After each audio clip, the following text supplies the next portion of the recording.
afternoon, ladies and gentlemen. Welcome to the second annual Montgomery College Raptor Tank Business Pitch Competition. My name is James Lynn, and I am the co-lead for the Raptor Tank project. And my name is Abby Kahayan, Enactus co-president, and we are ecstatic to be your host today. But before we get started, we encourage all of you to use the hashtag Raptor Tank to tweet about today's festivities. Now, for the first exciting thing to tweet about, we'd like to introduce, and would you please join me in welcoming the Vice President and Provost, Nake. Thank you.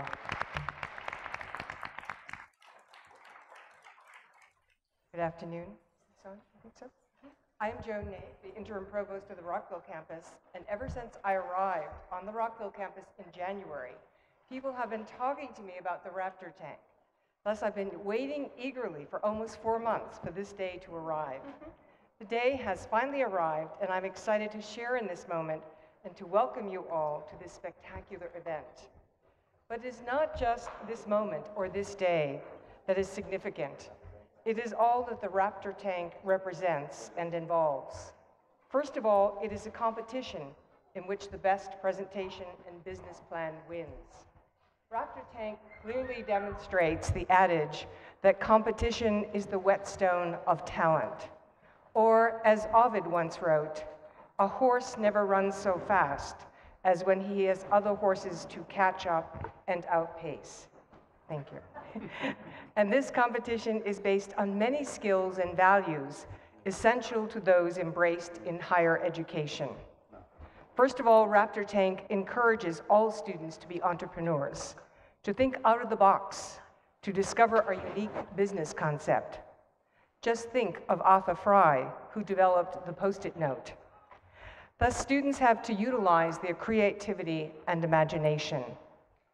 However, they also have to be pragmatic and to think critically in order to develop their business plan. A plan that is based on market analysis, demographic analysis, data, financial projections, venture capital, and research. In addition, they need to carry out a carefully thought out SWOT analysis, honestly identifying the strengths, weaknesses, opportunities, and threats to their business idea. They may even develop a website. Moreover, their plan must be logically developed and clearly written. The writing must convey information and conclusions using exceptional organizational skills and effective sentences. If that is not enough, Raptor contestants have to learn to pitch their plan, develop and create presentations that persuade the audience that their business plan is the best. This requires developing self-confidence, being articulate, and acquiring superior communication skills. As Steve Jobs stated, you can't look at the competition and say you're going to do it better. You have to look at the competition and say you are going to do it differently. We don't know who is going to win the prize money today to allow their business dream to become a reality or to realize their success. But we do know whom to thank for this energizing and exciting event. We have the judges right here who have volunteered their time to make this event very, very exciting. I don't envy them their job of selecting the winners. We also have to thank Enactus students who have conceived the idea and raised the money for Raptor Tank. And of course, we owe a special thanks to Hannah Weiser and Steve Lang, who have worked tirelessly with students in making this April 27, 2016 Raptor Tank a reality. Without further ado, let the presentations begin.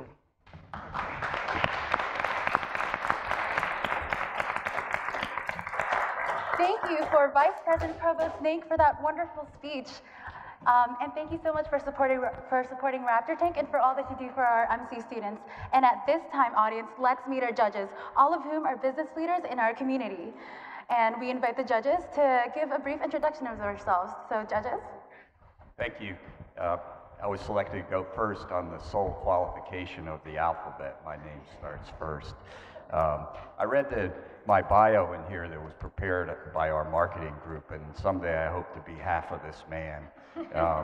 But I'm a lawyer, I'm a CPA, and I'm the managing partner of Aronson LLC, which is a 275-person accounting, tax, and consulting firm located just a couple of miles from here.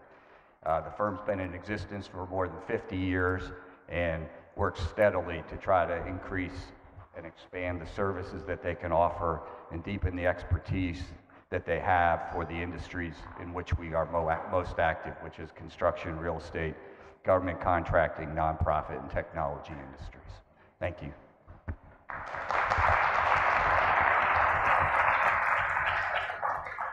Good afternoon. I'm Bill Keating. I'm the president and COO of a company called Bowie's Trash and Recycling in DC. I've been in the trash business somehow, some way, for the past 11 years, and I absolutely love it. Often have a focus on kind of how do we save the environment, how do we make our planet a little bit better through recycling and recovering these materials that we call waste. I'm also an entrepreneur in the trucking industry. Started another roll-off company and just doing a lot of different things in transportation. So I think there's lots of opportunities there. I'm excited to be here again. I was here last year as a judge. We had a phenomenal competition. I'm looking forward to seeing the presentations again this year. And I just love being here with so much youthful energy. I'm a father of 3 children, and I look around and I hope my kids kind of grow up to be what I see in this room as they kind of mature and graduate from high school and kind of move on. So thank you for having me again. I appreciate being here.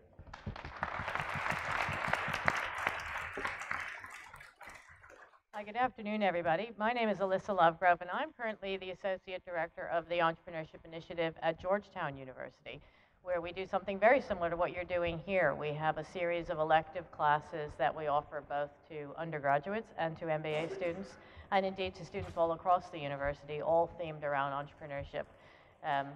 We believe very strongly that the best way to do it is to experience it and to learn it. So a lot of our courses are very much around hands-on learning, working with local startups, developing startup ideas, and then we also talk a lot about the challenges both of launching those businesses, but also seeing them through to scale, which can be very difficult as well.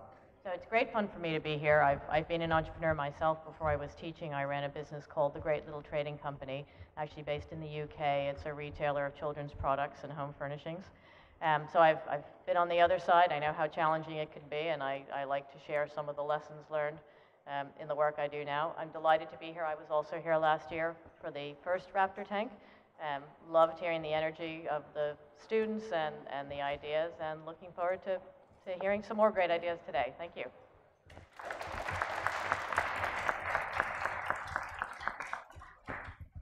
Hello, my name is Angela McGarvey. I'm thrilled to be here. It's my first time at the Raptor Tank. I work at a company called Street Sense, which is down in Bethesda. We're focused on creating brands people love and places people love to be. So there, I'm the creative strategy lead. So I work with everyone from entrepreneurs to multinationals to create and define brands, do brand strategy, market positioning, concept development, and ultimately naming and executing brands and brand strategies that I've helped to form. So thrilled to be here, excited to see the presentations. Thanks for having me.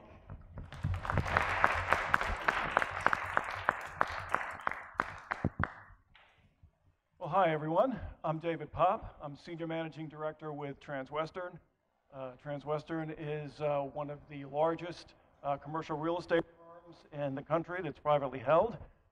Here in this region, we've got 4 offices, 6 business lines, and what we largely do is provide management, leasing, sales, and development of all the major food groups in real estate.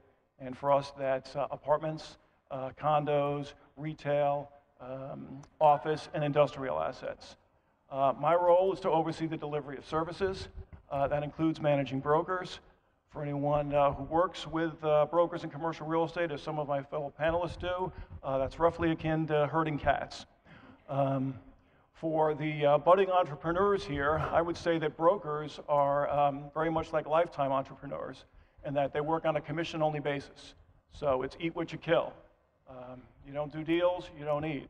And so for our presenters here today, just very interested to hear your pitches, because in order to survive and thrive, you got to close deals. So I'm happy to be here. I'd like to thank Steve and Kathy for inviting me. Thank you. Hi, my name is Mark Theron. I'm the founder of multiple startups, from mobile ticketing and loyalty systems to U-turn signals for cars, to real estate, to restaurants. And by the count of U-turn signals you'll see in the parking lot, not all of them have been successful. And I love entrepreneurship. I teach it at Bullis High School, as well as an entrepreneur resident at Georgetown University, where I'm also the co-director of the Summer Launch Program. I was named the National Entrepreneur Educator of the Year last year, and I love these pitches, so I'm looking forward to this afternoon. Thanks.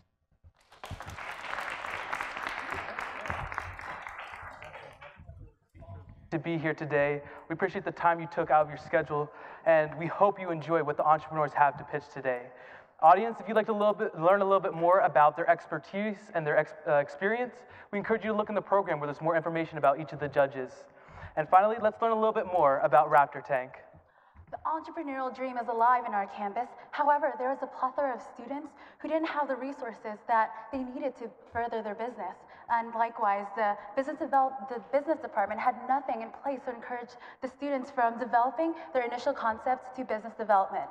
Thus, Raptor Tank was developed to cultivate a connection between students, faculty, and business leaders in our community to help everyone. The Macklin Business Institute, as well as the Rockville Business Program, collaborated with MC Enactus, which is an international organization that seeks to improve people's livelihoods through entrepreneurial change and social action. Throughout the arena, as you may have noticed, there are trifolds that represent and explain a little bit more about each of these Enactus projects. Raptor Tank is one of those 8 projects. Later on during the judges' deliberation, we encourage you to stop by and speak to the different project leaders to learn a little bit more about the various projects. Through the threefold connection of students, entrepreneurs, and faculty that drives Raptor Tank, we witness contestants empowered to pursue their ideas. And today, we are excited to present those ideas to you today. The project began in the orientation phase in October, which we had orientation workshops for interested students. From there, many students filled out an intent to compete form, and 28 total students submitted a full executive summary. Over the winter break, faculty as well as MC leaders reviewed these summaries. A total of 16 plans were reviewed, and a total of 8 participants moved on to the finalist round. We hosted a series of workshops which included hands-on experiences and mentorship. And lastly, we required these students to give a mock presentation to prepare for today. These 5 teams are here to present to culminate this experience. In addition to the prize money that will be handed out based on the judges' deliberation, everyone has the chance to vote for their favorite team through the Audience Choice Award. So the team with the most votes by the end of the evening will receive a $500 check. If you'd like to participate in this, we encourage you to text to the number 650-600-9016. After the groups present, the slide will go up, explain a little bit more information about the numbers and their team name. In addition, there's an insert in your program which gives you all the information you need on how to participate, as well as the numbers corresponding to each of the groups. We encourage you to text anytime during and throughout the program, but the submissions must be in before 6 p.m., so we encourage you to vote before then. Finally, the refreshments tonight were provided by the MBI Cafe, which is an on-campus, student-run business, which is also an MC Enactus legacy project. So we encourage you to enjoy the refreshments and potentially stop by in the next coming weeks to help support this business here on campus. All right, now it's time to meet our contestants. Our 5 teams, which consist of 7 entrepreneurs, have been working extremely hard over the past 7 months, and they are all from a variety of backgrounds, and also majors, but they all share a passion for entrepreneurship. And here's a video from MCTV to summarize the Raptor Tank experience.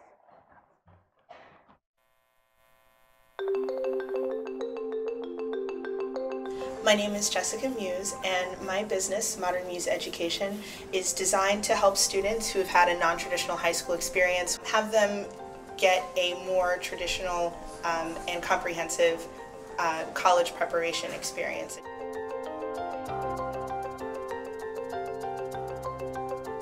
My name is Andrew Mako, and my business is called Quick Drop, and we are a food delivery service. Now with us, you could have your favorite food from your favorite restaurant delivered straight to your door. My name is Kevin Ventura. I'm Evelyn Martinez. My name is Amrala Nesru. We are AEK and 1. We designed a machine that sorts small engineering parts such as screws, nuts, and washers. My name is Puya and my business is called What the Sock. And my business changes the way socks are being produced and designed through crowdfunding and crowdsourcing the designs. My name is Margaret Courtney.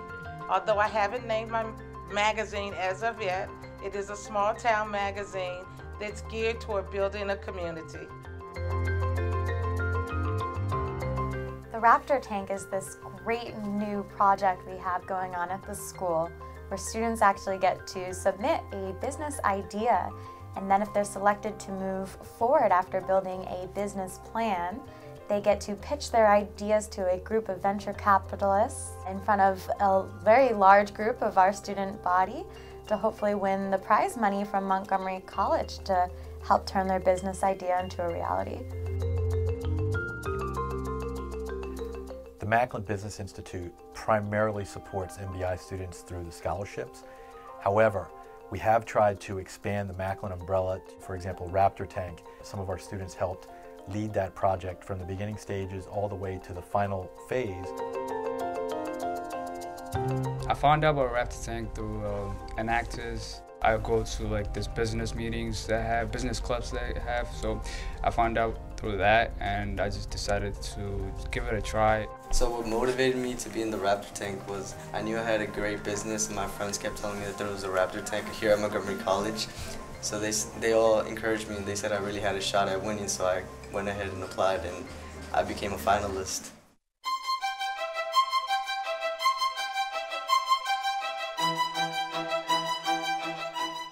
So who's heard of this thing called an elevator pitch before? Yeah, so do you mind telling us what the elevator pitch is, Jessica? The students learn about presentation skills and public speaking, SWOT analysis. So what are some questions you want to ask yourself in terms of SWOT? Financial projections. You can also have a price skimming approach. And marketing. What do we do? What do your markets do? And why do they want to buy this product? If you do not get the marketing and the sales and that bit down, you're in trouble.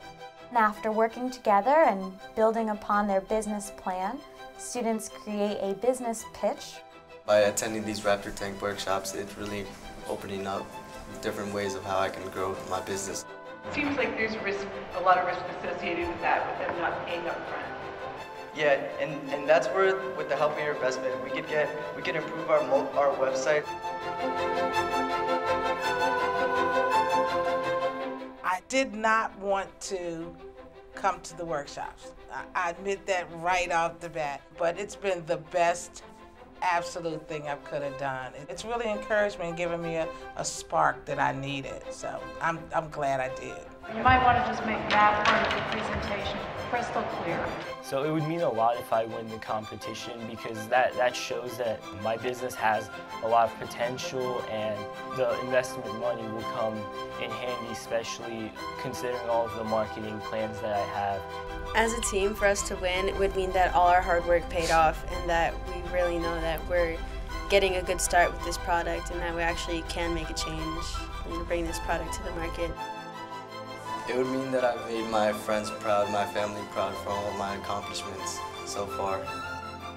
To win this competition would actually mean that I have a chance of realizing my dream of actually publishing a local magazine that can grow a community, a small community in which I live. It would mean a lot to me to win this competition because this is truly one of the first things that I have come up with, developed, worked through.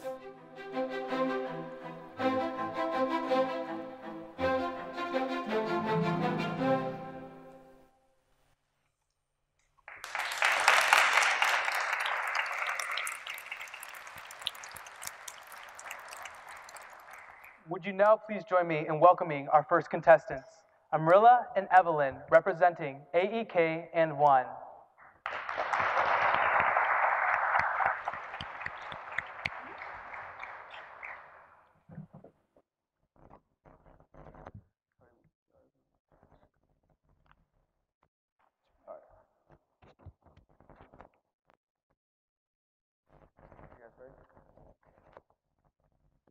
Good afternoon. My name is Amral Nesu. My name is Evelyn Martinez, and our other business partner is Kevin Ventura. So we're here at taking engineering class, or any other class that requires the use of small parts such as screws, nuts, washers, or any other small parts. Well, I'm an engineering student, and when I was in high school, I completed an engineering academy. And when I was completing this engineering academy, I had to work on a lot of projects which required me to use this parts. And this parts get misplaced and mixed up a lot, and so that took a lot of time away from the project. And I went to my peers and asked them what they thought, and they also thought it was very inconvenient. And they said that if we actually had something that will sort the parts like a machine, that would make things a lot easier.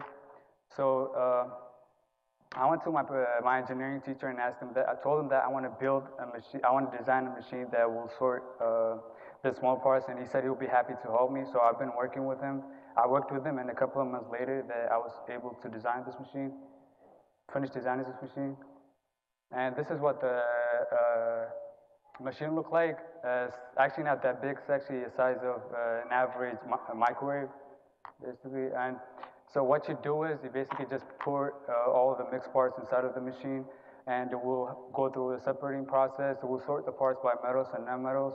Then it will go to a screen sorter where it will sort the parts by size and shape. And you have the container at the end where all the sorted parts will go to. So we already have a commitment with Wheaton High School, and they said that's where we're going to be selling our first 2 machines. And yeah, we've also been working with professors at Montgomery College. Engineering professors here has been helping us and improve our product. So we're not limited to, but we picked over 135 engineering programs with strong engineering programs. And we picked also, after we sell to those engineering, high schools and engineering programs, we're going to be going to grad and undergrad colleges. And there's 143 undergrad and grad colleges. Then we're going to go to, there's 2,000 engineering programs over the country. That does not include high schools. Yeah. So this machine is low cost and low risk with your investment. We're going to be selling it for $240, and it only takes $1,000 for the mold to manufacture. And then per machine, $35 and $60 for estimated material cost. That means a $145 profit per machine, and sorry, there's a typo on the screen.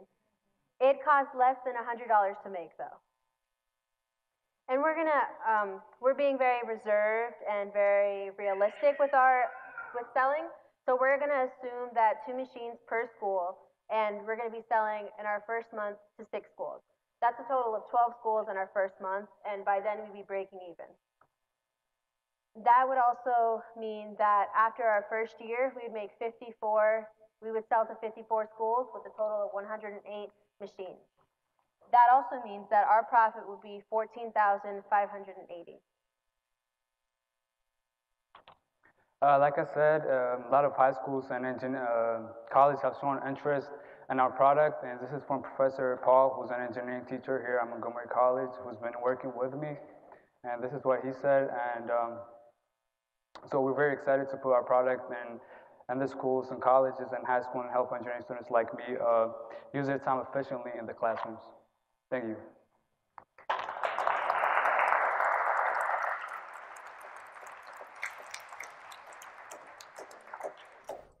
So if I could ask a question. So would you two and your partner be the ones who would be going around to all the high schools to make these sales? Yes. So like I said, we're going to be selling our first 2 machines to Wheaton High School. And so how we're going to advertise it is we're going to also be pitching, but at the same time, once we sell to schools, we're going to ask them to advertise it for us. So we're going to put it on the social media and their school website and whatever. Then after that, we can go and pitch to schools at high schools locally. But does that answer that? Yes, it does. Thank you. I have a question as well. Sounds like the sort of machine that could be used for companies as well as in education structures. Have you thought about that? Spoke to any businesses that might want to purchase it as well? Since we were actually starting up, we wanted to start at high schools, but we're planning on going to engineering, like colleges. But when I was working with the engineering professor here at Montgomery College, he was telling me about when he worked in the cabinet shops, there's parts getting mixed up and they don't really recycle it, and instead they just go ahead and buy something else instead of using the parts that have been mixed. So we still have a lot of, we can go to, once we finish high school, we can go to colleges, we can go to shops like cabinet shops, and there's a variety of them. We just, since we're starting up, we're trying to get our business started. But, yeah, we do plan. I have two questions. One, do you know if there exists in the market anything like this with which you would be competitive? And two, have you built a prototype? Yeah, we looked into past solutions to the problem. We looked at everything and we haven't seen anything that's like this. And we're in the process of patenting the product. And what was the other question? I'm sorry. The other question is whether you've built a prototype. What we have right now is a 3D design. Mm-hmm. So since we're working with professors to find a manufacturer, so we don't have the actual physical prototype. We do have a 3D design of the product. So that's all we need right now. So we're actually in the process. Thank you.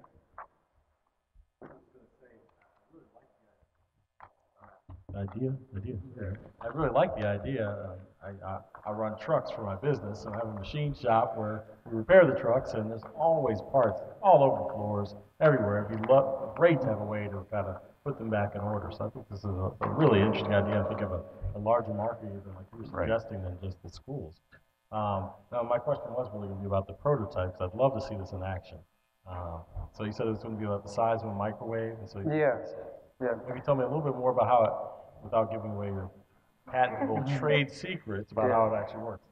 How the product will work. So we already designed, dimension, everything. It's already set. So all we need to do is manufacture it. So how it will work is basically when you have all these mixed parts, so you basically dump it into the machine. And when we designed this, when I was starting to design this machine, I knew there was a lot of variables that come into this. So I made it as less costly and as simple as it can be. So what we do is we just basically pour it into the machine and we'll sort the parts. Since we don't just have metals, so we have metals and non-metals. So once we pour this into the machine, it will sort the parts by metals and non-metals. So once we have those two parts, then it's going to go through a screen sorter where the parts will be sorted out by size and shapes. So that's basically how it works. Any more questions? First of all, right on, that was an awesome tip. I totally agree. That was going to watch. And I love the way you identify the problem and really give it a specific really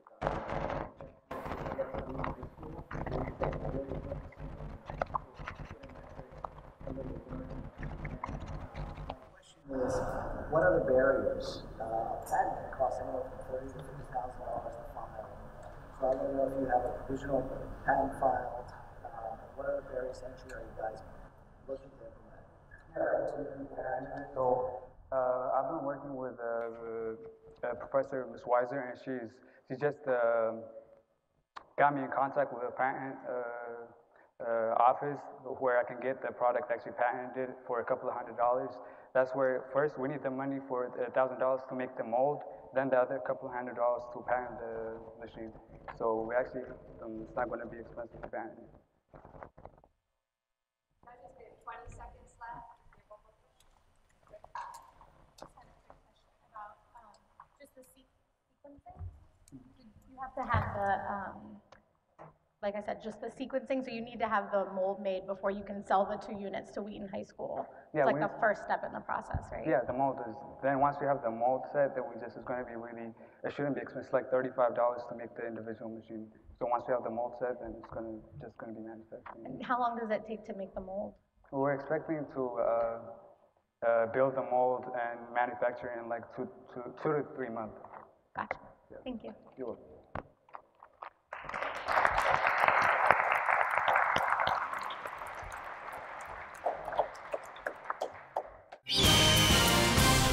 I was curious watching your presentation. How did you choose who to speak first? Well, I designed the product, so I think I knew I can talk about the product well and I can answer any question that comes up. Yeah, that's how we chose on who goes first and who goes next, basically. And what did you think about being the first one to pitch? It was a little nerve-wracking, but I think we did good because we could get to just sit down and relax and watch all the other competitors. Okay, how about you, Kevin? Watching, Amarilla and Evelyn on stage, how did you feel? Well, I don't want to go back. How can I say? I don't want to confuse people, but I felt like, you know how there's a boxing fight and then you train your fighter and you can't get in the ring. And basically, I felt like I was the trainer and I was just cheering in there. I don't know what they were feeling, but I felt more pressure because I'm like, I can't go in there and jump in with them and help them out. So yeah, it's like basically being the boxing trainer and have to bet my cards on my fighter. So yeah, that's how I felt like. So yeah. Well, thank you. I wish you guys good luck, and pretty soon we should find out who is gonna be the winner. Good luck. All right, thank you. And if you would like to vote for AKN1 for the Student Choice Award, please text 1168342 650-600-9016. And I would like to remind all of you to use hashtag RaptorTank to tweet about today's event. During the transitions between each contestant, we'd like to highlight a couple of Enactus projects so you guys get a little more information and potentially stop by during the judges' deliberation. First of all, I'd like to highlight One Hen, which is a project that issues microloans through a nonprofit organization called Kiva, which gives money to potential entrepreneurs throughout the world that gives them the necessary capital to either start or continue a business. So we encourage you to stop by later on. Right. And if you have any questions, like James said, and if you want to get involved, visit the One Hen table during the judges' deliberation. And now, we are ready for our next contestant, Andrew from Quick Drop.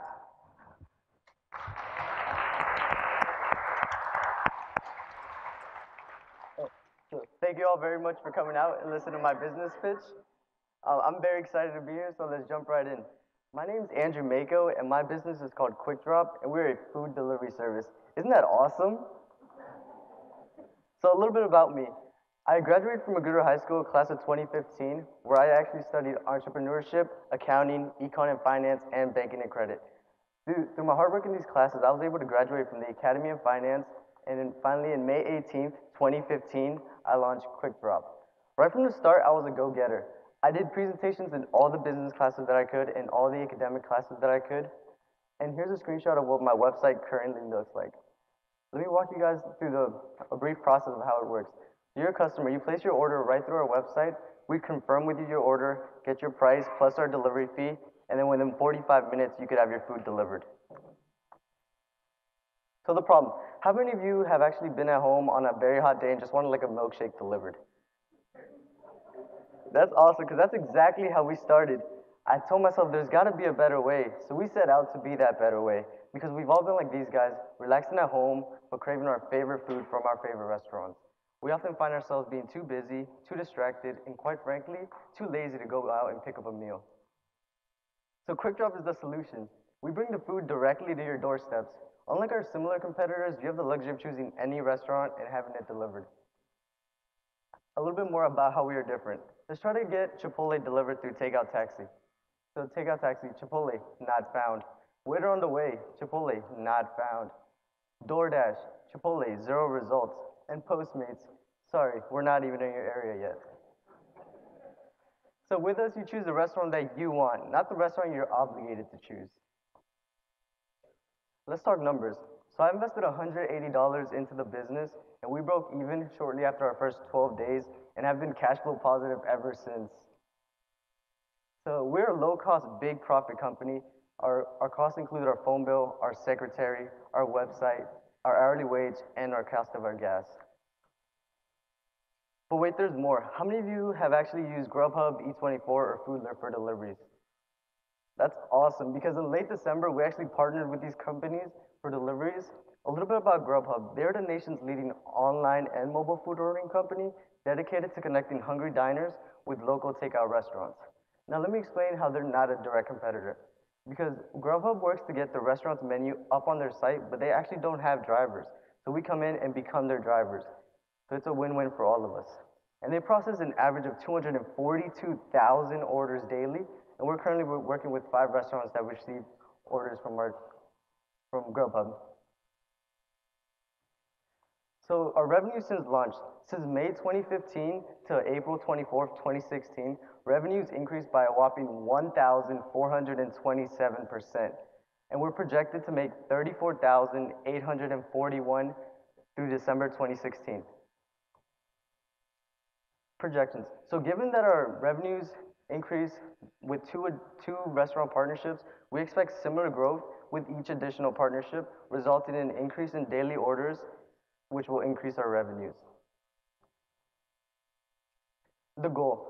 So my summer goal is, through my connections, be able to take Quick Drop across states into Florida, where we won't have to worry about heavy expenses like home rent, office rent, or utilities. With the help of your investment, it will really help us build a brand by creating custom t-shirts, custom delivery bags, custom Quick Drop decals, and custom car magnets. It also really helps us be more established in Montgomery County by upgrading our website, improving our dispatching system, printing out more flyers, creating more community jobs, help fund the big summer project. It will just really help us achieve our financial goals. In summary, Quick Drop is an awesome food delivery service. We receive orders directly from our customers and from our partners.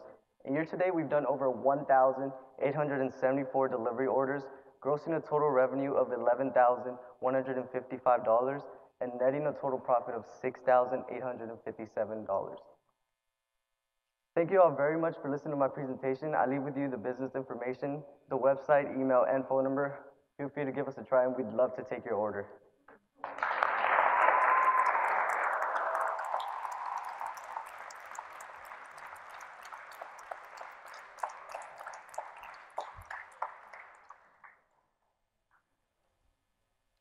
Your revenue, it sounds like you've got some that's based on the partnerships and the Grubhubs, and some that's direct, where you compete with Takeout Taxi. What percentage of your revenue is the direct, and what percentage comes from your partnerships? So what percent is directly from the customer, and what percent comes from our partners? I'd say it's about 60-40%, mostly 60 being mostly from our partners. Thank you. Andrew, great job on differentiating yourself from your competitors. That was the question I was going to have before we started. But let me ask you two questions. Sure. One, what is your pricing structure? How do you generate revenue? And two, what are the main limiting factors for you? What kinds of things impede your ability potentially to succeed? Okay, so for your first question, our pricing strategies for directly through the customer, we base your delivery fee based on the total dollar amount of your food, and then from when we receive our orders from our partners, the delivery fee is based on the miles you are away from the restaurant. Okay. And could you repeat your second question? So I'm wondering, what most businesses have things that potentially limit their ability to succeed. It might be access to qualified labor. It might be inadequate markets. What are the chief limiting factors that you see for your business? Currently, I see that sometimes we receive a lot of orders and we may actually be short on staff, but that's why we want to create more community jobs so we could take on the demand. Thank you. You're welcome. Thank you. This is great. I actually just went on your website and tried to place an order. So I skipped lunch today. I'm a little hungry. But it made me curious, though, if part of your plan here is to obviously develop an app that you could use. That's my first question. The second is the target market students? Is that kind of the focus, or is it broader than that? The first question about the app, I would love to create an app, and we will definitely look into making an app. And then your second question, the target market for our direct customers, I'd say would be younger students, but from our direct partners, I'd say they do most of the marketing, so they're really good at that. They have commercials, so everybody who just goes on Grubhub site and they see that one of our restaurants is delivering, then they'll go ahead and order from there. Terrific presentation, Andrew. Really enjoyed it, and as Mr. Kipron said, I like the fact that you honed right in on the fact that you have a clear distinction between you and your competitors, and that you're also clevering in a partner way with people like Grubhub. I was just wondering if you've thought at all about what happens if people try and copy the idea. Is there anything you can do to protect your position? I'd say just going out and being the bigger company right off the bat, so get a head start from anybody who would love to copy us. Because it's a great idea and people love it. I love your infectious personality. It's awesome, right? Not the disease, just in terms of being around entrepreneurs. It's awesome. Just a couple notes. Pick a space and own it. So if you want to be the partner and own that space, I'll really put your energy that way. If you want to be the delivery and build your brand, I would own that. But don't do both. It's very difficult as a startup to focus on many things. And I love the model of co-branding with Grubhub. It seems to me to make the most sense, but that's up to you. But have you thought of the other technologies that are coming, like 3D printers for food, and how you're going to position yourself when those come? Honestly, I have not given that much thought about what's to come from technology base. I'm sorry. Awesome. Thanks. Thank you. Any more questions?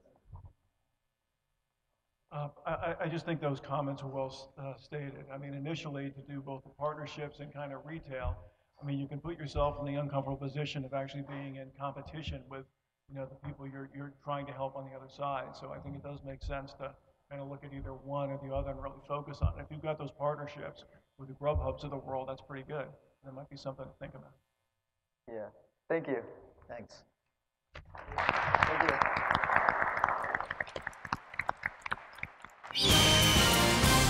So how did you feel presenting to the judges? I felt pretty good. I mean, this day came quicker than I expected, but I'm glad it came. I was very excited today. Did you feel that you were caught off guard during any questions from the judges? Yeah, one question specifically, when one of the judges asked, have you been thinking about the future and with like 3D printing and all that, it really caught me off guard because I actually haven't been thinking about that. Okay. But overall, you think you did well? Yeah, I really think I did pretty well. I'm pretty confident. I went in there confident. I practiced a lot, so that helped. Oh yeah, you did great. I mean, everybody did great. So yes, well, good luck for you. We should find out very soon who's going to be the winner. Okay, thank you very much. I'm excited. If you'd like to vote for Andrew and his idea, Quick Drop, be sure to text 116831 to 650-600-9016 to vote for him. We're looking forward to more tweets about Raptor Tank using the hashtag RaptorTank. The next Enactus project we would like to highlight is One Heart, a project initiated this year to reach out to women's shelters to help them develop business skills and improve their livelihood. Guys, remember to visit the tables during the break in the judges' deliberation. We'd now like to introduce the next person, the next contender, and that'd be Puya with What the Sock. Welcome.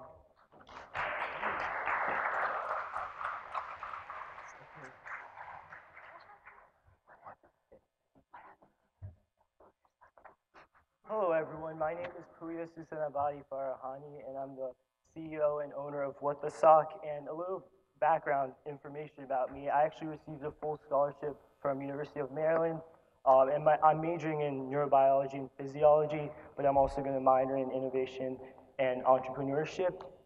And I actually started my first business when I was 16 years old. It was actually profitable and actually designed an automated program that to help buy limited edition shoes, and it was really profitable. And that kind of naturally led me into making this project, and also crowdfunding was big as it started, so that's how I started this. So what do we actually do? We crowdsource these designs, meaning that they're designed by regular artists with great ideas. We're building a network of artists, designers, and customers to create limited edition products. And so in other words, you want it, we make it, and let's talk about the market. It's the second fastest growing market, and overall it's a $5.6 billion industry. And so regarding our competition, there's Happy Socks, there's a few others, but what differentiates us is that we get the customer input, and that really separates us from all of them. And now I'm going to show you guys how you could actually design one sock. So you first go to the website, then you click on design, and then I zoomed in on the 5% profit, because if your design gets made, then you get 5%. And so you press click here, and then it takes you to the login page, and you could also register if you're not, but I am, so, and so.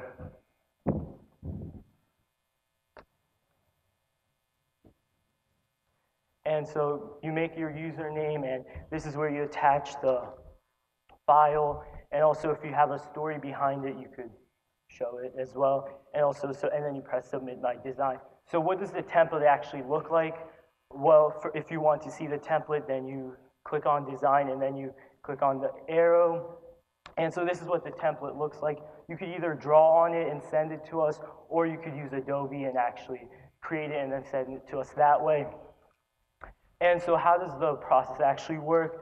Well, so first we have once it gets funded, then we start actually talking with design engineers. We refine the idea, and then we get a sample, and if we're okay with it, then we actually start producing it, and then they ship it out, and then we ship it.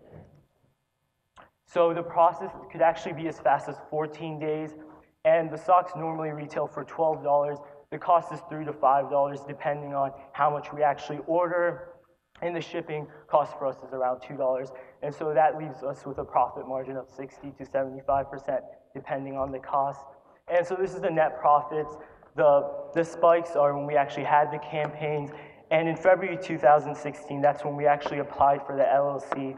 So and the annual growth rate is positive. It's around 110%, and that's how I got those projections. And so the expenses, overall, there's little risk because we get the money up front. And also, I made the website, so, and as many people know, web design costs a lot of money. So that wasn't one of our expenses. And also the shipping and the packaging, of course, and the marketing and the cool pictures that you guys see here. And so what will I do with your investment? I will use it for analytical tools, mainly to actually scout our competition, see what keywords they use, things like that. In the packaging, I was looking more towards something like that. That's a concept, move more towards futuristic things. And also marketing, that's a big thing. Facebook ads, that's huge, and also SEO. So what's next? We would like to collaborate with businesses in schools, maybe even universities, but there's licensing and things. But we're looking into that, and also sell locally to stores and boutiques, and also sell to other websites, because we do have a surplus of these socks, because we order much more than we need. Because, for example, if we get 50 backers, then we could actually order up to 200 pairs of socks, and then we'll break even. So we have huge number of socks left over. So that's what we would do on Amazon, eBay, and then I would like to look into a monthly sockscription where we would just keep billing monthly. And also sock organizers. I have great ideas on how I could actually have organization with these socks, because there's a lot. And also also target what we have so far, our users. And this is my contact information. And you could use Raptor Tank to get 65% off your order. And yeah, so.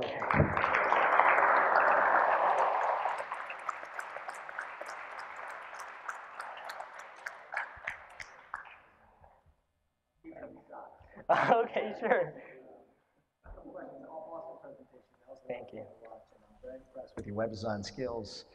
A couple things. What's your get strategy? I know once you get money, you can do some search engine SEO searches, very easy to do. Facebook ads are like $99 for a week.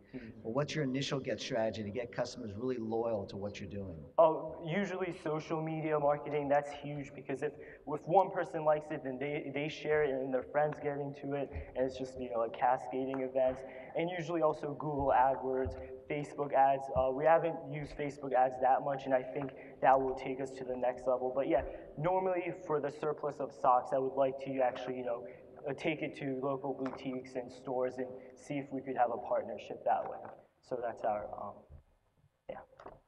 Terrific. I also really enjoyed the presentation, and I'm going to keep the socks too. Okay, go ahead. Yeah. I have a question picking up on what Mark asked about your customers, because it sounds like you've already sold quite a few of these. I'm wondering if you've learned anything about the types of people who are more likely to buy these socks, and if you can use that Yes. as you go forward when you think about where you're going to pitch your Facebook ads and your other marketing. Exactly. That's exactly what we're doing, but something surprisingly is that we noticed that there's actually a lot of females that use it and that buy it, and we weren't really expecting that because we're marketing more towards men, but now we're looking more broadly. And also regarding the demographic information, that's actually really important. Try to have targeted marketing rather than just, just general marketing. Really target on the age or the, income level and all of those education levels. So that's really important. Yes. I'd say that was fantastic, and I love the socks. So Yeah. This is great. Can't wait to take these home, kids. Yeah, sure. One of the last slide, the third, it looked like there was some numbers down in the bottom right, and there was 1,152. Which one? Campaign. Oh yeah, yeah.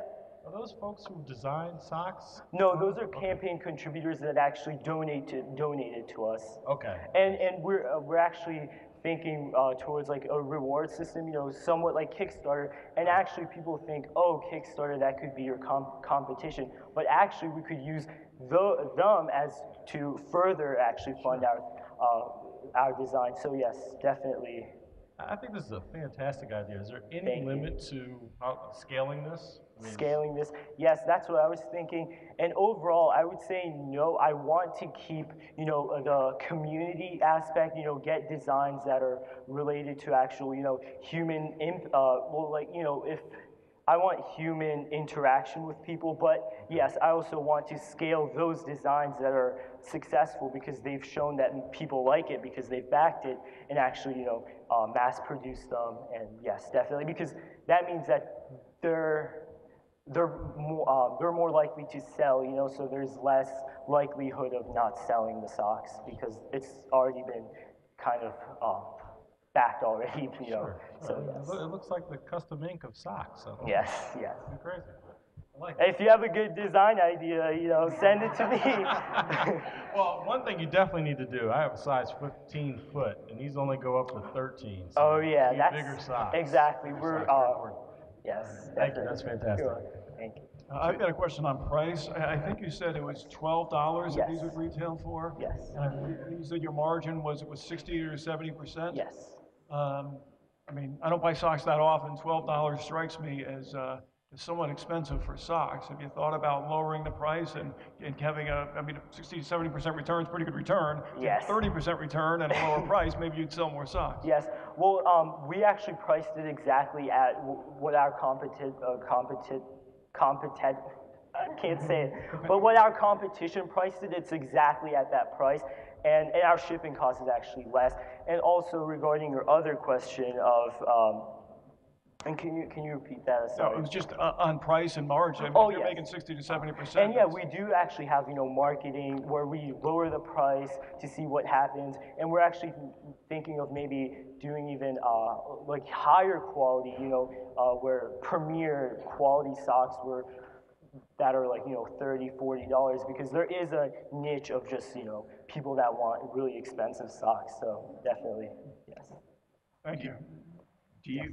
Great presentation. Do you design any socks yourself, or are all your designs contributed by people who go on the website Yes. and create design? Yes, it's actually, no, I'm not a designer at all. But yes, like for this one, the one that I'm wearing, actually a student in University of Washington actually created it. So the Mosaic one. So other people design your socks for you. Exactly. And the funding, the capital for the business comes from crowdsourcing or Exactly. crowdfunding. Yes. So there's not a ton of risk. Yes. Is that right? Yes. And I was kind of wondering about the same. To what extent have you have enough experience in the market to know if the demand is really there? Okay. Well, yes. Overall, I can see you produced it and you've got some sales. Yes. That apparel generally is a very competitive business. Yes. Okay. So socks are the second fastest growing industry, and also, yes. What was I forgot. But yes. Yeah. Sorry. I think you answered the question. Thank you. Okay.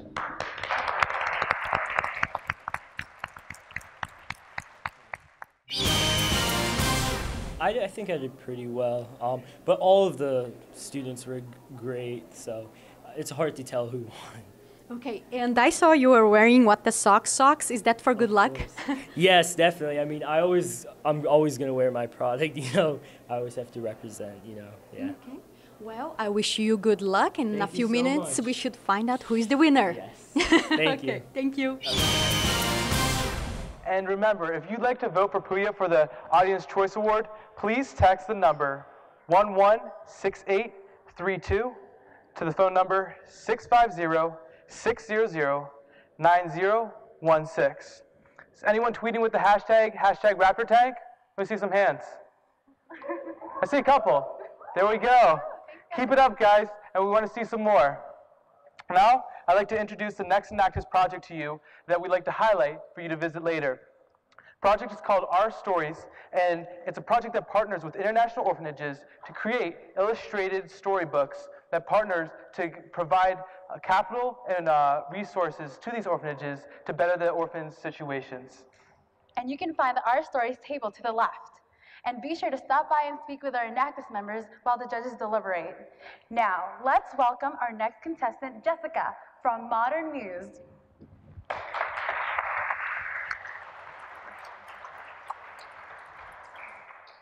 All right. Good afternoon, everybody. I don't have socks or food, but I'll try. So I'm excited to present Modern Muse Education to you all today. I'll be talking to you about where my business idea came from and how your investment can help the company grow. So access, opportunity, and success are the three things that I would want you to remember as I go through this presentation. So I am the daughter of a Foreign Service diplomat, and I grew up overseas and in what is called a third culture kid, or a TCK for short.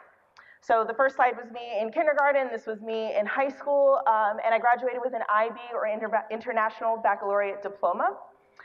So I didn't know what I wanted to do after high school, but I do know that my extensive overseas experiences was going to be really key to success. And so I came back to the US, and I still wasn't sure what I wanted to do. I started college at American University, and I went to UMUC, and I still didn't know where I fit in. And so after several jobs, getting married and having kids, I found Montgomery College and decided I wanted to become a teacher. I discovered my passion for teaching mathematics. Since then, I have received the Academic Excellence Award in Education.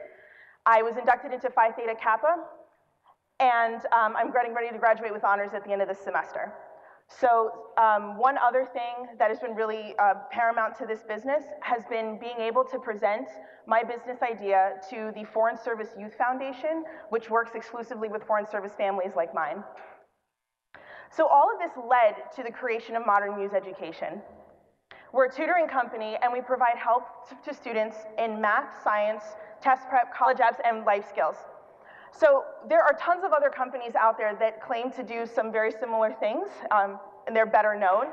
So our goal was to stand out. So if you ask me what makes me different, it's my client base. I work with third culture kids, or TCKs, students who are enrolled in the IB program, students with learning differences, and students who come from low-income families. So I have a question for the audience. Is there anyone out there who grew up outside of what they would consider their home culture, or who is doing so today as an adult at MC? Yay, one or two. Okay, well, I don't know about you guys, but it was really difficult for me to reintegrate when I came back to the US. I had an American passport. I was born here at Sibley Hospital, but I didn't feel American at 18. So this is a very common problem for TCKs, and it's impacting the community in a big way. Most TCKs are getting degrees more so than their non-TCK counterparts, even advanced degrees, but it's taking them a lot longer to get those degrees. So why is this happening? My personal and professional experience supports research that a lack of national identity and a lack of emotional maturity makes it very difficult for these students to integrate themselves into the college microcosm. They don't have the help of their parents anymore. And so Modern Muse Education is seeking to bridge that gap and make a connection. In my 10 years of tutoring experience, I've often been paired with IB or TCK students just through my shared background and being able to make a connection with them, was able to help them achieve success. So I want to highlight some current partnerships I have. I work currently with Hope in a Home, a DC-based nonprofit, and I provide free tutoring to low-income and homeless students. I also work with the Foreign Service Youth Foundation. We've been chosen as the organization to head their annual reentry program this fall. We'll be focusing on nutrition and some other wonderful things. So one thing that's really important to know about Modern Muse Education is that we have low overhead, and that allows us to have some bigger profits. My current costs are few in number, and I only rent office space by the hour. So my bottom line is that I can achieve profitability while making access, opportunity, and success, those three things, right, my priority.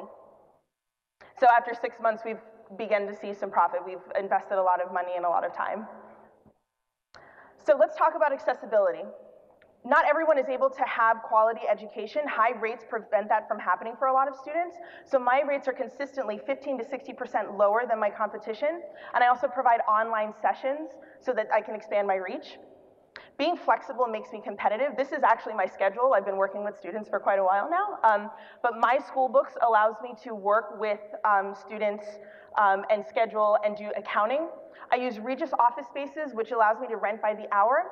And Zoom is kind of like Skype, but it's much more educational based. It allows me to write on the screen, which is completely indispensable for math and science. So people need to just need to see that stuff. Self-driven success is probably the cornerstone of why I love this company and why I wanted to start it. There are many, many things that I could do to help these students, but the biggest thing I could give them is allow them to find that success on their own. So many students have come to me and said, you know, you gave me support. I didn't use you as the framework for why I was successful. I was lucky enough that my parents and my students would wanted to share this information with you guys today. So this is where you guys come in. In order to help this company grow, one thing we want to do is develop and deliver online self-paced courses for universal access using Udemy. I also want to spend some more time doing research and development on my book. I also want one permanent office location here in Maryland to be able to invest in more equipment and hire some staff, form an LLC, and expand these current partnerships to continue to deliver that access and opportunity. So thank you everyone for your time today. I really appreciate it, and vote for me.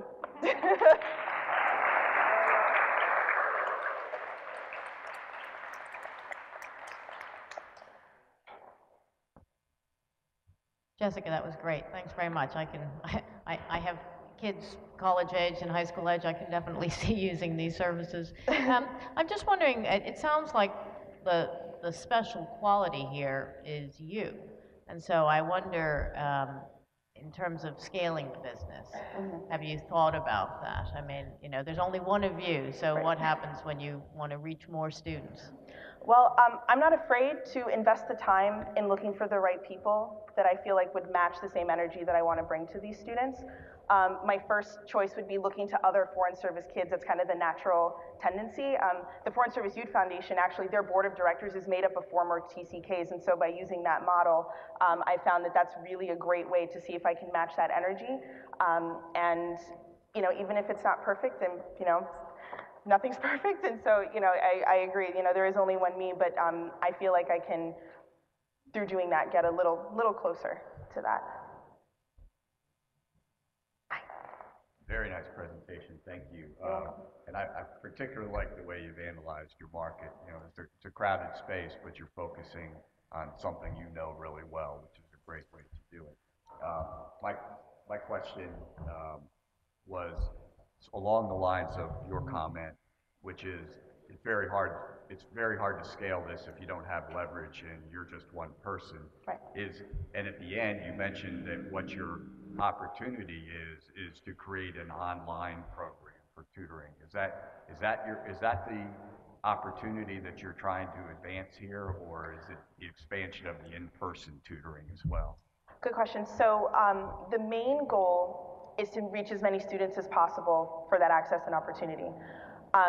Those foreign service students are not online at the same time I am. I have kids, but I don't like getting up at 5 in the morning all the time. So for students who are in different time zones, that will allow me to expand my reach and still give that personal, they still get to work with me because I'm recording the sessions and I'm still able to interact with them. That's what Udemy offers for that.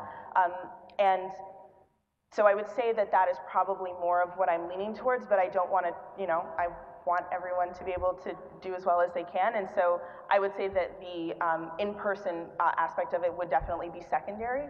I would really only want to do that if we're really seeing a lot of influx and help, and it would also be helping manage the student load. Because we want to be able to provide a quality product. It's not about, it's like I said, it's not about quantity, it's about quality. Thank you. You're welcome. Question? Sure. I guess it's a two-part question. First of all, I really like your name and your whole kind of brand that you've developed.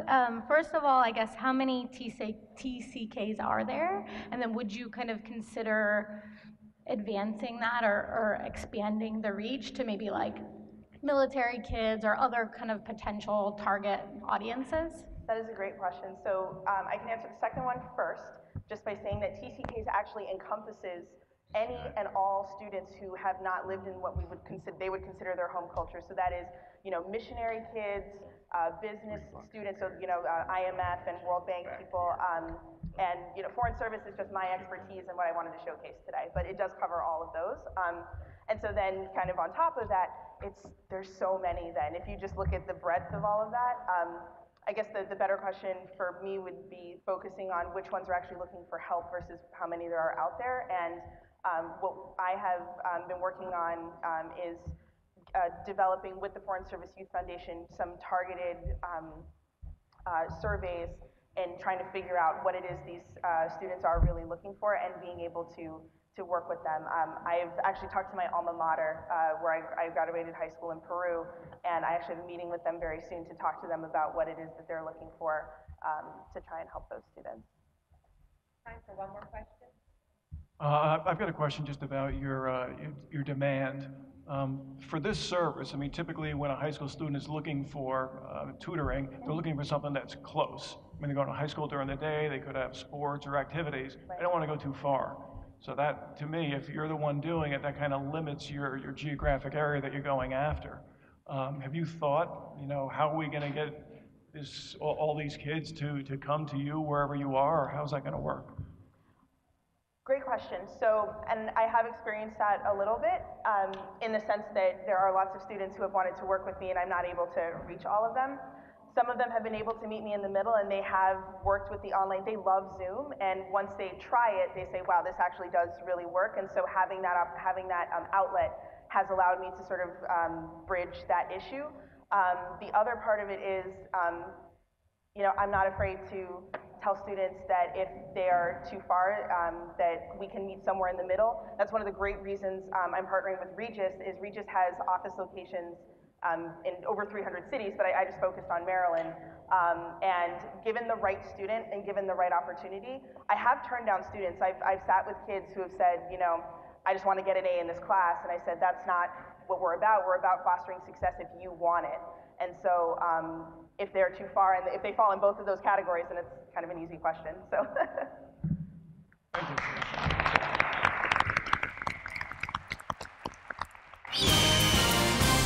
Jessica, how did you feel about your PowerPoint presentation when your animation was going ahead of what you were talking?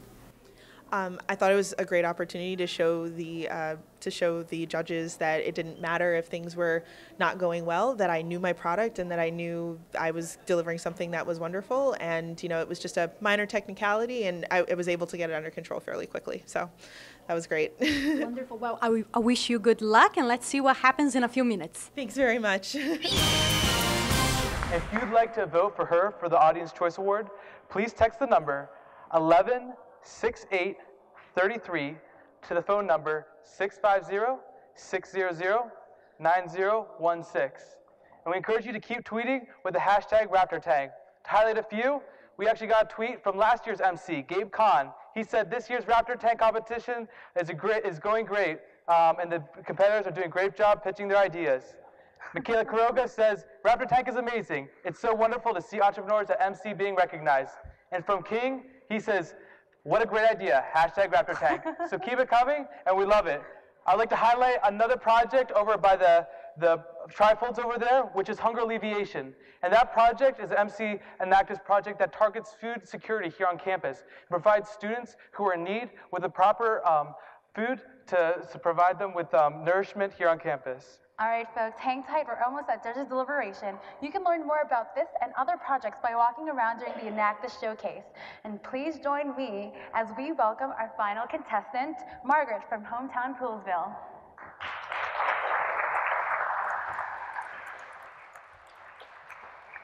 Okay, my name is Margaret Courtney. I am I've been in the newspaper, magazine, and media business for over 10 years. Unfortunately, I was unemployed for quite a while. So I came back to Montgomery College to finish my college degree because I never finished. And I found that most of my regrets have come from things that I never finished. So I'm here today to talk to you about a new magazine that I would like to put out in Poolesville, and the Poolesville area is our hometown. Hometown is will be a monthly local magazine that's geared toward just the local residents of Poolesville and surrounding areas. If you know the area, it's Dickerson and Bealsville. All of the students in that area go to one high school, and they feed into one high school, one middle school, and 2 elementary schools. So in order to service that community, that's what I decided to focus on, the high school, the schools, and that area. That's the cover, not a very good cover, but it is, like I said, it's something that's what I dream of doing. Hometown Magazine, of course, will cover government news of the town, local news, churches, volunteers, organizations, but it will focus a lot on schools and what kids are doing in school. The neighbor that won the swim meet, the team that just competed in nationals. Anything that is very feel-good about the area and the neighbors will be in the magazine.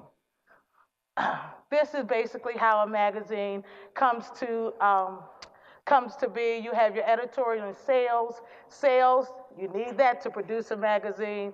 From production goes to printing and then out to consumers through circulation. The editorial staff that we will have will be freelance reporters. Over the years, I've come to meet a lot of people, freelance reporters,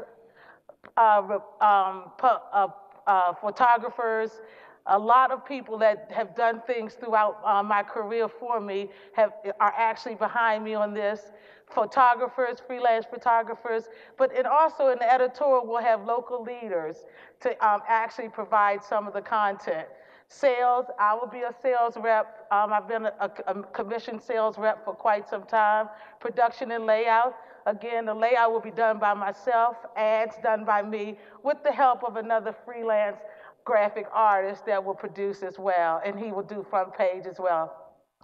Printing is contracted to a printer. I know printing is very expensive in this area, so I actually have a contracted printer that's in Texas and one in Pennsylvania that's geared toward these small magazines that can actually deliver the magazine at the cost that we need to be. The distribution will be U.S. mail, 3rd class, because the chamber already, and I'm a member of the chamber, they already have a bulk mailing permit. If I choose to do bulk mailing, will actually be available to me. But I can actually still mail it at the home bulk drop delivery service through postal, the U.S. Postal Service. Getting the word out. We'll have a launch party. Again, we'll have a local, I'm expecting to have an advisory group of local leaders in the area, advertising, marketing, and just dealing with the community to get the word out. The product is an 8.5-inch full-color glossy magazine.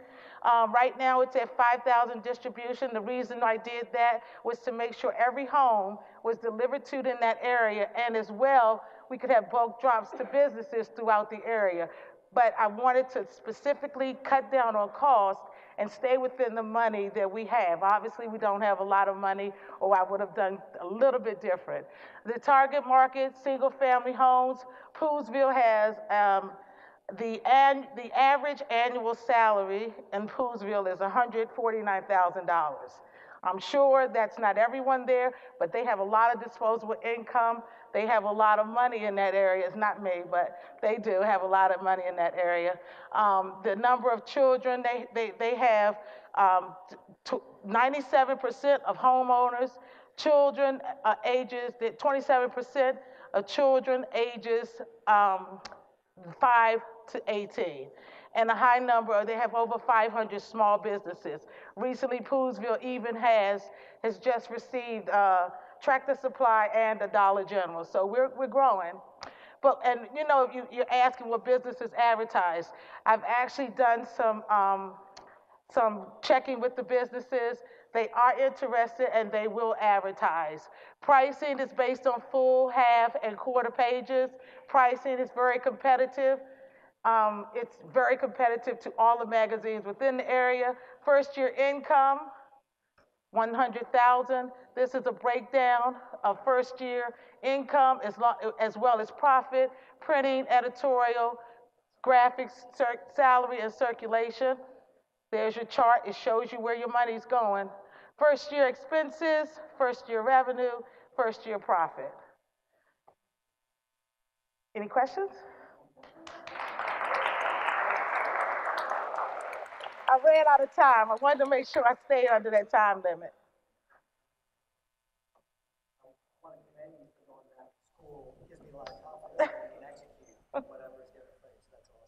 Thank you. My question are really twofold. One, have you done customer discovery to determine whether or not Poolesville really wants this product? And second, why a magazine form as opposed to online? Actually, I have done some checking around. Poolesville is very interested, and most of the people I spoke to are very interested in a print product. And you're right, the internet is very up and coming. We will have an internet piece. Each section will be on the internet in PDF form. But what really is building this and driving, I think will drive this magazine, is the fact that it builds a community, but it's something substantial that they can have. They're really into, if your kid's into soccer, they want to see soccer. We'll have a sports section that focuses on every single type of sport that is in high school. A specific page for high school, a page for middle school, and a page for the elementary school. People like seeing their children on paper. They like having something substantial to hold on to. Even if you were to leave Poolesville, if your wedding announcement or someone's obit was in the magazine, you'd want to have a copy of that magazine. You'd want to keep it. Thank you. That's great. I like the idea as well. I mean, and I love the local aspect of things. And in DC, we have something called the Current newspapers. I don't know if they have that in Montgomery. I'm sorry? The Current newspaper? The Current is based in a different area. Yeah.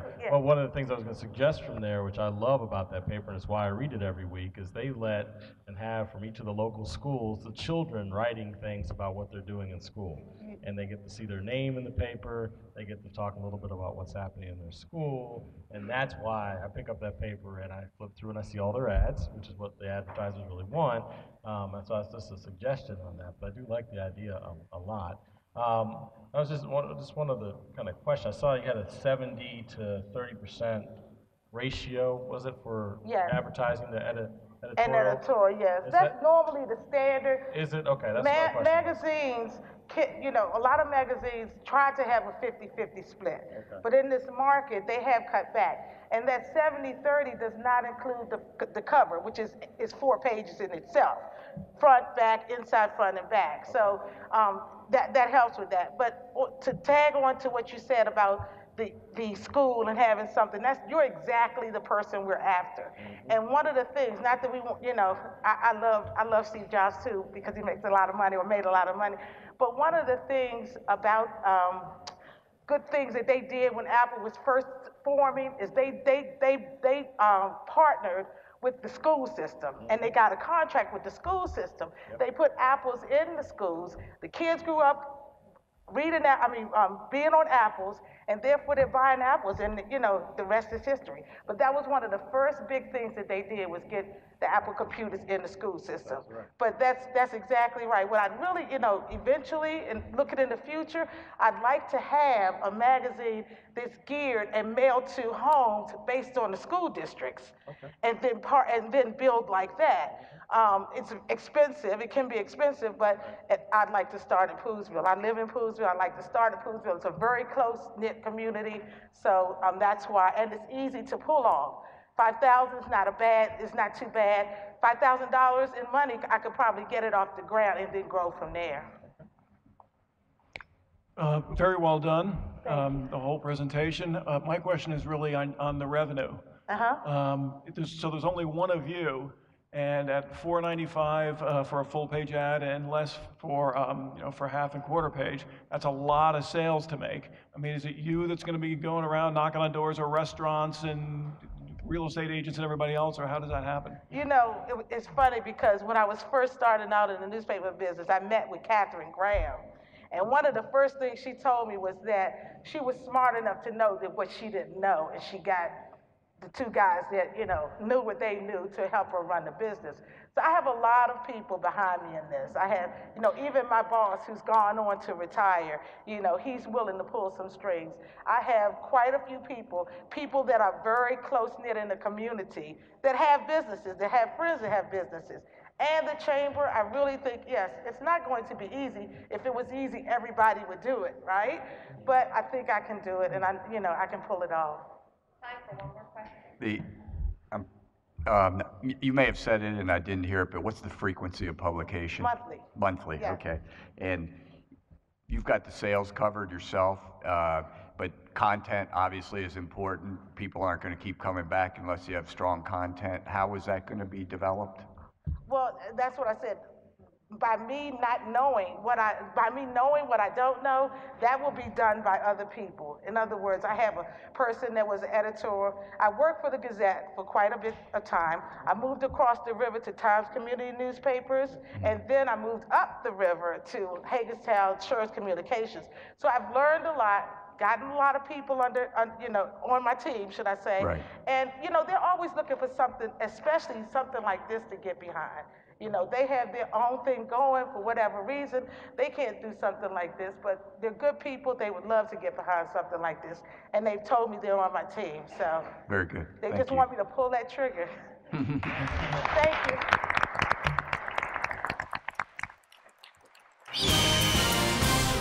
you. You were the last presenter. Were you happy with that? No. Why? Do you think that didn't help you? I don't think it helped me because I saw the great pictures before me and it worried me to death. So I was like, uh-oh, I don't even know why I'm going up here. But, it is what it is. We'll see. You were getting nervous after every presentation. Yes, because they were all great presentations. So we are getting pretty close to that time of finding out who is going to be the winner.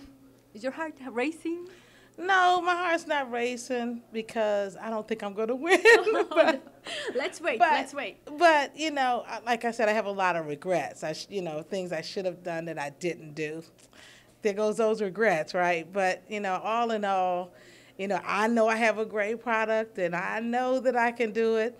If, any money that comes from wherever, would be great. But if it's not here, hopefully somewhere else.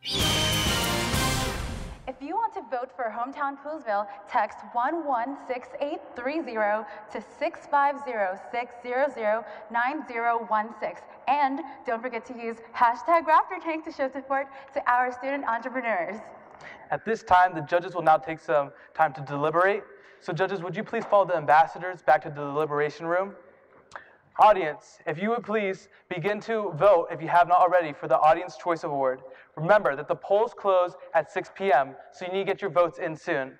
Now, from a quick update from Twitter, we have Javier, last year's winner from the Raptor Tag competition. He tweets, "I'm glad to be back to support these amazing entrepreneurs." Manaza Fernando, the MC from last year, tweets, "Excited to be back at MC to see MBI keeping the legacy project alive." So we enjoy your tweets and keep them up, and we look forward to announcing some more. Well, it's time for a Raptor Tank update. Javier was the winner of last year's competition with the app Get Hip. Javier, give us an update. Where are you with your business? So actually, the app is finally done, although some bugs did come up when streaming. So we are working on that. So hopefully it should be released by the end of the year. Oh my gosh, that's very exciting. And you and Opie still working together, or things have changed? Things have changed, but Opie is actually pursuing his dream to become a cartoonist. So as I am just pursuing to going into the music streaming industry. So obviously we're still friends and things are still going good. Well, thank you for the update. Thank you everyone for being so patient during that period. The results are in and the judges have deliberated, so thank you judges. But before we begin, we'd like a couple remarks from the program directors. So would you please join me in welcoming Professor Weiser from the Rockville Business Department and the MBI Director, Mr. Lang.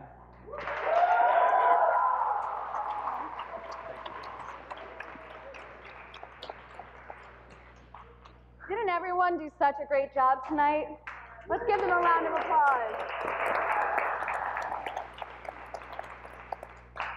So our finalists, it took a lot for them to stand here in front of a very large group, and they were brave enough to share their ideas, and they were determined enough to work all year round to make them a reality. No matter who wins today, they deserve some credit for all their hard work over the past year. This year-long program is a collaboration between multiple stakeholders at Montgomery College. It provides mentorship, workshops, and ultimately over $5,000 in seed money to turn MC students' business ideas into a reality. The funding for this program comes from the Macklin Business Institute's successful operation of the MBI Cafe. I noticed there was a very big line back there most of the event. And they're sharing their profits with these student entrepreneurs in the form of seed money. Truly drives home our motto of believing in students and believing in business. Most importantly, the Raptor Tank includes opportunities for many students to build a range of skills in the business field, and it's one of the Enactus projects. This means that our students help in the leadership, the development, and implementation of this program. As part of this project, we not only mentor and guide student entrepreneurs, we also have multiple students participate in the planning, coordination, management, marketing, and workshop presentations to empower the students behind the scenes with important business and communication skills. Without the support of the students running this program, we simply wouldn't be here today. If you were a student who helped with Enactus, can you please stand so the audience can see you? Let's give them a round of applause.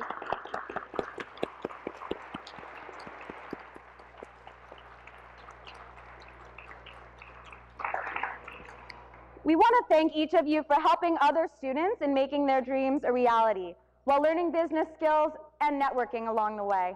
Our co-leads, Abby and James, deserve a special thank you as well for all of their efforts in this regard. Thank you, Abby and James.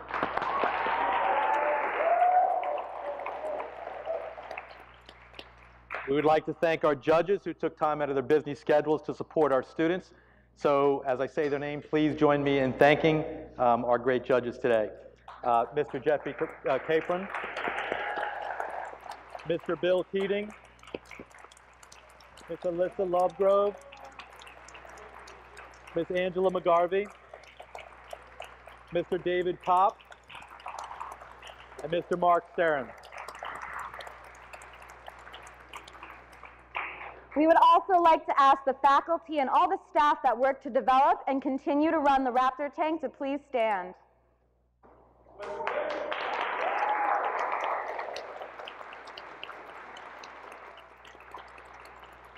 Thank you. We want to thank the Rockville Business Programs faculty who you just saw standing, Professor Joanne Frazier, Professor Susan Blumen, Professor Brian Bake, and our chair, Georgia Buckles. We also want to thank Professor Linda Young-Taub and Connie McGuire for their helps. Our team also includes the Macklin Business Institute's Lindsay Yair.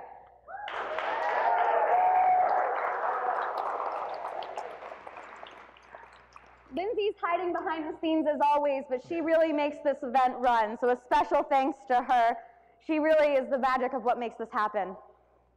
In addition, our campus and college leadership has been supportive of this initiative, and we would like to recognize and thank Dr. Pollard, our VP and Provost, Joan Nake, our Dean, Kathy McKellion, like people in the foundation, Carol Ronrud, Rose Garvin-Aquilino, Laverne Gordon, for all that you do for us, our other Enactus advisors, Rebecca Razavi and Ali Alavi, and all the administration at the college and faculty and staff for supporting this important event.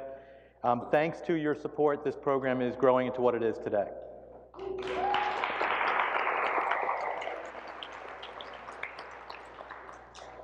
MCTV has also been with us along the way, and you see them around the room today. They've worked tirelessly throughout this whole progress, filming and photographing our students to allow us to share this program with a much broader audience through TV and film.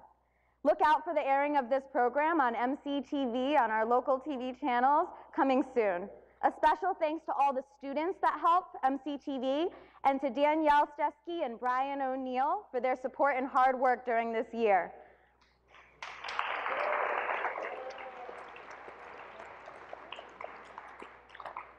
And MZ Communications, you've also helped so much as well. There's so many people, as you can tell, that participate in this program, and we wouldn't be able to do this without all the help from everyone. It's time now for the moment we've all been waiting for, the awards ceremony. Abby and James will now share our results for today.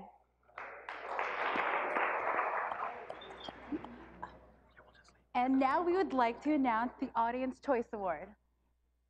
And our Student Choice Award, our Audience Choice Award is What the Sock?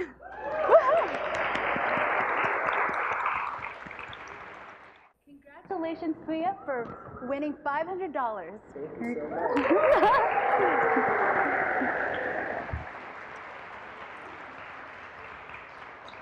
I now have the final decisions in.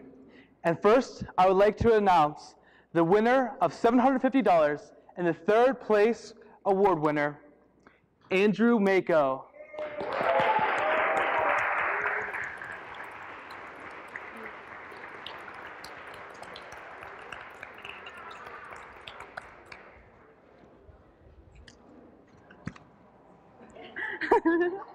Here you go.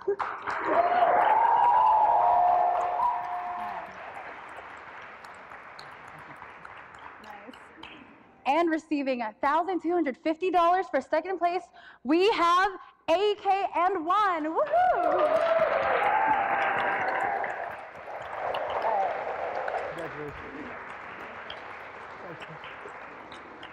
Congratulations, guys.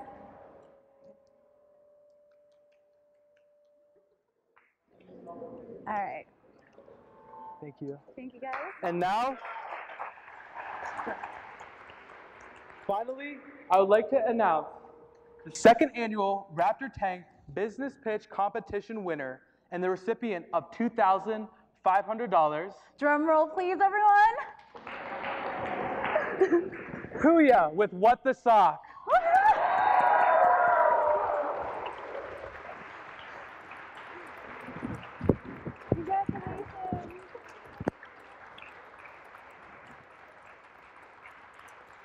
Good job, Huya. Thank you and congratulations. Thank you.